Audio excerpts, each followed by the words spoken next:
స్తోత్రం. మీ అందరికీ దేవుడు మాట్లాడిందాం కూసేపు. దేవుడు చెబుతున్నాడా, మీరు ప్రార్థన చేయనప్పుడు వ్యస్తదారుల వల్లే చేయొద్దు అంటున్నాడు దేవుడు. వ్యస్తదారుల వల్లే చేయకూడదు మనం ప్రార్థన. వ్యస్తదారులు చేసినట్టు మనం చేయకూడదు. మనుషులు వినాలని చేస్తారు కొందరు. మనుషులు వినాలని ప్రార్థన చేస్తారన్నమాట. మనం అట్లా చేయకూడదు. దేవుడు చెబుతున్నాడు అట్లా చేయకూడదు. వాళ్ళు సొంత వీధుల్లో రాజమార్గంలో అట్లిట్లో చేయాలని మనుషులు చూస్తారు కదా, అక్కడ చేయాలని కోరుకుంటారు. వాళ్ళు అట్లా మనం ఉండకూడదు అన్నమాట. అట్లా చేయకూడదు. దేవుడు స్తోత్రం.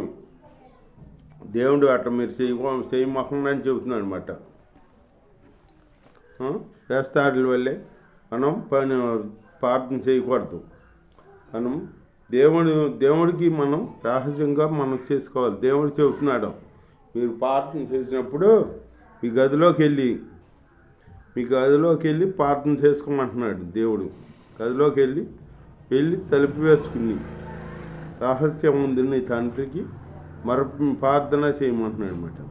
అప్పుడు రహస్యం అందున్న చూసి మీ తండ్రి నీకు ప్రతిఫలం ఇస్తాడనమాట. ప్రతిఫలం ఇస్తాడు. అప్పుడు రహస్యం అందున్న తండ్రి చూసి మీ ప్రార్థన చేయనప్పుడు అన్ని జనుల వల్లే వ్యర్థమైన మాటలు వసింపవద్దు. అన్ని జనుల వల్లే వ్యర్థంగా మనం చెప్పకూడదంట. ప్రార్థనలో ఎక్కువగా దేవుడికి ఇచ్చేవి అన్ని జనుల అటకే ఎక్కువగా అడుగుతారు దేవుణ్ణి. అవి కావాలి, ఇవి కావాలి, మా ఈ తెరువు నీకు ఇస్తాను ముక్కుతారు అన్నమాట. అట్లా మనం ఉండకూడదని దేవుడు చెబుతున్నాడు అన్నమాట. నీ తండ్రికి నీకు ప్రతిఫలము ఇచ్చును. మరియు మీరు ప్రార్థన చేయనప్పుడు అన్ని జనుల వల్లే వ్యర్థమైన మాటలు వసింపవద్దు. విస్తరించి మాట్లాడటం వల్ల తమ మనవి వినపడునని వారు తలంచుతారంట. విస్తరించి మాట్లాడటం వల్ల అప్పుడు దేవుడు వింటారని ఆలకిస్తాడని వాళ్ళు తలంచుతారంట.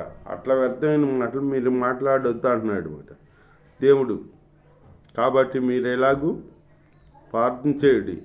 పరలోకమందుండు మా కన్న తండ్రి, పరలోకమందున్న మా తండ్రి, నీ నామం పరిశుద్ధపడిన గాక, నీ రాజ్యం వచ్చిన గాక, నీ చిత్తం పరలోకమందు నెరవేరి ఉన్నట్లు భూమి యందును నెరవేరును గాక. మా అనుదినాహారం నేడు మాకు దయచేయము. మా రుణస్తులను మేము క్షమించి ఉన్న ప్రకారం మా రుణం క్షమించము. మమ్మల్ని శోధనలోకి తేక దుష్టి నుండి మమ్మల్ని తప్పించము. ఎలా అనగా రాజ్యము, బలము, మహిమయు నీదై ఉన్నవి. ఆమేన్. మనుషులు అపరాధములను మీరు క్షమించుడి. అలా ప్రార్థన చేయాలి. పరలోక ప్రార్థన మనం చేయాలన్నమాట. పరలోకమైన కన్న తండ్రి అని. మళ్ళీ మనుషుల పాపాలు మనం క్షమించాలంట. క్షమించిన వెడల మీ పరలోక తండ్రియు మీ అపరాధములు క్షమించును. మీరు మనుషుల అపరాధములు క్షమింపగా వండిన వెడల మీ తండ్రియు మీ అపరాధములు క్షమింపడు. మీ అపరాధములు క్షమించాడంట. దేవుని స్తోత్రం. హల్లెలూయా. మనిషి పాపాలు క్షమించాలి. క్షమించకుండా మనం ఉన్నామనుకో మన పాపం దేవుడు క్షమించాడంట. మీరు ఉపవాసం చేయనప్పుడు వేషధారుల వలె దుఃఖముఖులై ఉండకూడి. దుఃఖముఖం పెట్టి ఉంటారు కొందరు.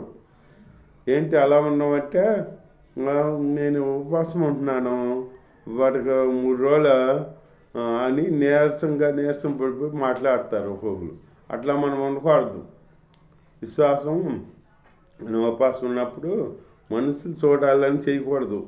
రాష్ట్రం దేవుడు చూడాలని చేయాలన్నమాట. దుఃఖముఖం ఉండకూడదు.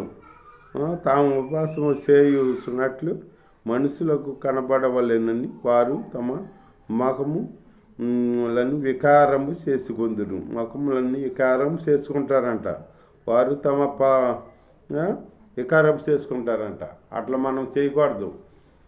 ఉపవాసం ఉండేటప్పుడు మనం ఎట్లా ఉండాలి? నీ తండ్రికి కనబడవలని నీవు ఉపవాసము చేయనప్పుడు నీ తల అంటుకొని నీ ముఖము కడుక్కొనుము.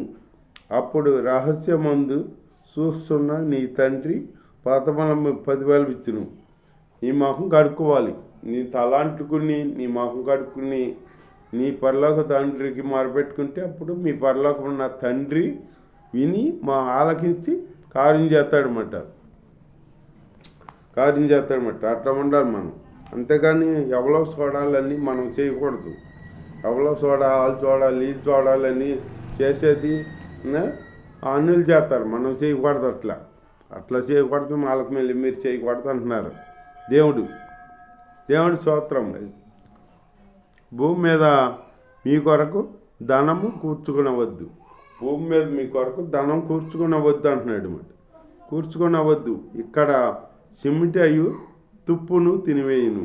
దొంగలు కన్నం వేసి దొంగిలించేద్దరు. దొంగిలిస్తారంట. చిమ్మటలు తినేస్తాయి అంట, తుప్పడతాయి అంట, దొంగలు కన్నవేస్తారంట. ఇక్కడైతే పరలోకం ముందు మీ కొరకు ధనము సిద్ధపరచుకుని ఉండి అచ్చట చిమిట అయినను తుప్పు అయినను దాన్ని తినివేయవు. దొంగలు కన్నము వేసి దొంగిలించారు. నీ ధనం ఎక్కడ ఉండునో అక్కడనే నీ హృదయమును దేహమును నీ హృదయం ఉంటుందంట. ధనం ఉన్న కాడే ఉంటుందంట. ధనం ఉన్న కాడ నీ దేహమునకు దీపము కన్నే గనుక నీ దేహమునకు దీపం కన్నే అంట. కన్నే కనుక నీవు దేవుని స్తోత్రం. హల్లెలూయా. నీ దేహం అంతయు వెలుగుమయమై ఉండును. నీ కన్ను చెడ్డదైతే నీ దేహం అంతయు చీకటిమయమై ఉండును. నీ దేహం అంతా వెలుగులో ఉండాలంటే నీ కన్ను మంచిగా ఉండాలన్నమాట. మంచిగా ఉండి మంచిగా వెలుగులో నీ కన్ను కాడ మంచిగా ఉంటే నీ దేహం అంతా మంచిగా ఉంటుందంట. వెలుగులో ఉంటావు. నీ దేహం పాడైందనుకో, నీ కన్ను పాడైందనుకో, నీ దేహం కాడ పాడవుద్దంట. దేవుడి స్తోత్రం. హల్లెలూయా. ఆ చీకటి ఎంతో గొప్పది. ఎవడును ఇద్దరు యజమానులకు దాసులుగా ఉన్నారు. ఎవరో ఇద్దరు యజమానులకి దాసులుగా ఉన్నారంట. ఒకళ్ళనేమో దేశిస్తారు. మీతో ఏమి తింది ఒకరిని దేశిస్తారో ఒకళ్ళని ప్రేమిస్తారన్నమాట. ఇద్దరు దాసులకి ఒక దాసులకి ఇద్దరు ఒకడో. ఇద్దరు దాసులకి ఉండలేడంట. ఇద్దరు మెప్పిలేడు. ఒక్క దాసుడికి ఒకడో ఉండాలన్నమాట. దేవుడు చెబుతున్నాడు. దేవుడి స్తోత్రం. ఏమి తిందమో ఏమి తాగుదమో అని మీ ప్రాణము గుర్చి అయినను, ఏమి ధరించుకుందమో అని మీ దేహమును గుర్చి అయినను చింతపడకూడి. ఏమి తిందమో ఏమి తాగుదమో అని మీ దేహము గురించి అయినను మీ ప్రాణము గురించి అయినను మీ చింతపడవద్దు అంటున్నాడు దేవుడు. చింతపడవద్దు అంటున్నాడు అన్నమాట. ఆహారము కంటే ప్రాణమును, వస్త్రము కంటే దేహమును, ఆహారము కంటే దేహమును, వస్త్రము కంటే దేహమును గొప్పవి కావా. ఆకాశ పక్షులను చూడుడి. అవి విత్తవు, కొయ్యవు, కొట్టలో కూర్చుకున్నావు. అయినను మీ పరలోక తండ్రి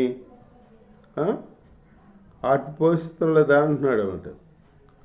మీరు వాటికంటే బహు శ్రేష్ఠులు కారా అంటున్నాడు. వాటికంటే మీరు బహుళ శ్రేష్ఠులు కారా అంటున్నాడు దేవుడు. దేవుడి స్తోత్రం. హల్లెలూయా. మీలో ఎవడు చింతించుట వలన తన ఎత్తు మూరెడు ఎక్కువ చేసుకొనగలడు. ఎక్కువ చేసుకోలేడు కదా. చింతించడం వల్ల 3 ఎక్కువ చేసుకోలేడు, 3 తక్కువ చేసుకోలేడు. అందుకే చింతించొద్దు అంటున్నాడు. వస్త్రములను గూర్చియు మీరు చింతపడనేలా అడవి పువ్వులు ఎలాగుంటున్నాయి, అవి వికసించి చక్కగా ఉంటున్నాయి, వాటికి అవి చింతించవు, ఆలోచించుడు, అవి కష్టపడవు, ఉడకవు. అయినను తన సమస్త వైభవంతో కూడిన సొలొమోను సహితము వీటిలో ఒకదాని వలె అయినను అలంకరింప అంటే సొలొమోను వికసిస్తే పువ్వులు విత్తబోయి కొట్టలో కూర్చుకోవని చెబుతున్నాడు దేవుడు. అయినా అవి చక్కగా ఉంటాయి, ఆనందకరంగా వికసించి ఉంటాయి, వాటికంటే మీరు శ్రేష్ఠులు కదా అని చెబుతున్నాడు దేవుడు. అట్లాగే మనం చింతించకూడదు. చింతించడం వల్ల మనం దేని అల్ప విశ్వాసులారా మీకు మరి నిత్యముగా వస్త్రములు ధరింపజేయును కదా. కాబట్టి ఏమి తిందుమో, ఏమి తాగుదుమో, ఏమి ధరించుకుందుమో అని చింతింపకుడి. అన్యజనులు ఏమి తాగుదామో, ఏమి తిందామో, ఏమి ధరించుకుందామో అని చింతించొద్దు అంటున్నాడు దేవుడు. ఇవన్నీ మీకు కావాలని మీ పరలోక తండ్రికి తెలియను. ఇవన్నీ మనకు కావాలని పరలోక తండ్రికి తెలుసంట. కాబట్టి మీరు మీ దేవుని రాజ్యమును ఆయన నీతిని మొదట వెతుకుడి. దేవుని రాజ్యమును నీతిని ఎతకాలి మొదట మనం. ఎదిగితే ఇవన్నీ దేవుడు మనకి ఇస్తాడు. దేవుడు నువ్వు అడగకపోయినా ఇస్తాడు. నువ్వు దేవుని నీతిని నెరవేర్చావు అనుకో, దేవుడిని ఆరాధన చేస్తూ దేవుడిని అంటిపెట్టుకుని జీవించావు అనుకో, దేవుడే ఇవన్నీ ఇస్తాడు, నీకు ఇస్తాడనమాట దేవుడు. ఆయన నీతిని మొదట వెతుకుడి, అప్పుడు ఆయన మీకును అనుగ్రహింపబడును. అవన్నీ మీకు అనుగ్రహింపబడు. రేపటి గూర్చి నీ చింతింపవద్దు, రేపటి దినము దాని సంగతులను గూర్చి చింతించును. ఏనాటి కేడు ఆనాటికి చాలు. అంటే కాలమే మన గురించి, కాలమే చింతిస్తుంట. మనం చింతించకూడదంట. మనకేం కావాలో అని చింతించకూడదు. ఏమవుద్ది రేపు అని మనం చింతించకూడదు. చింతించే వాళ్ళు ఎవరో వాళ్ళకే ఇది నిరీక్షణ లేని వాళ్ళు చింతిస్తారన్నమాట. మనకి దేవుడు ఉన్నాడు, మనకి ఆధారం, మనం దేవుడే నడిపిస్తాడు. మనకేం కావాలో దేవుడే ఇస్తాడనమాట. ఆకాశవాకిల్ని ఇప్పి నేను మిమ్మల్ని మీకు సమృద్ధిగా కురిపిస్తా అంటున్నాడు. మిమ్మల్ని తండ్రి పోస్తా. ఆకాశ పక్షులు చూడబోయి అయ్యైనా కొద్దిగా ఉంటాయేమో కానీ ఆకులు కొన్ని ఉంటాయి కానీ మీరు ఆకులు కొనరు. అడవిలో సింహం పిల్లలు ఉంటాయి కదా, సింహం అడవికి రాజు కదా, రాజు అయినా ఆ సింహం పిల్లలైనా కొదువు కలిగి ఉంటాయేమో కానీ నా పిల్లలైన మీరు కొదువు కలిగి ఉండరు అని చెబుతున్నాడు దేవుడు. దేవుడు మాట చెప్పే దేవుడు ఎవరో సర్వశక్తిమంతుడు, గొప్ప దేవుడు, సమృద్ధినిచ్చే దేవుడు. మనకి అన్ని ఇచ్చి మనల్ని కాపాడుతున్నాడు, పోషిస్తాడు అనమాట. మనం ఆయన నీతిని రాజ్యాన్ని మొదట మనం మెతకాలి. ఆయన మనం గణపరిచే బిడ్డలుగా ఉండాలి.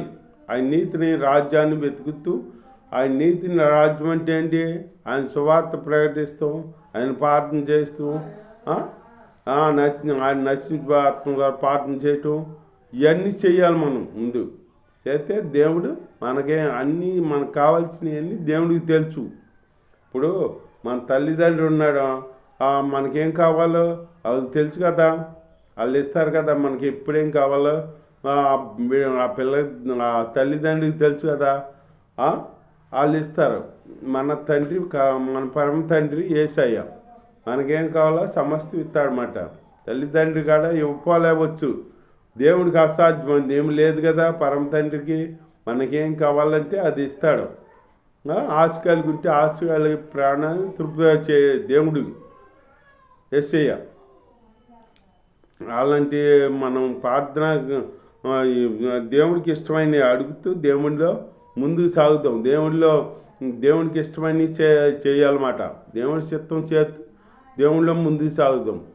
అట్టగాని దేవుడిని కష్టపెట్టే బిడ్డలుగా ఉండకూడదు. దేవుడి చిత్తం నెరవేర్చే బిడ్డలుగా ఉండాలి. దేవుడి చిత్తం నెరవేర్తే మన కార్యాలు దేవుడు సఫలపడతాడు అన్నమాట. దేవుడు ఈ వాక్యం దీవించుగాక. ఆమేన్.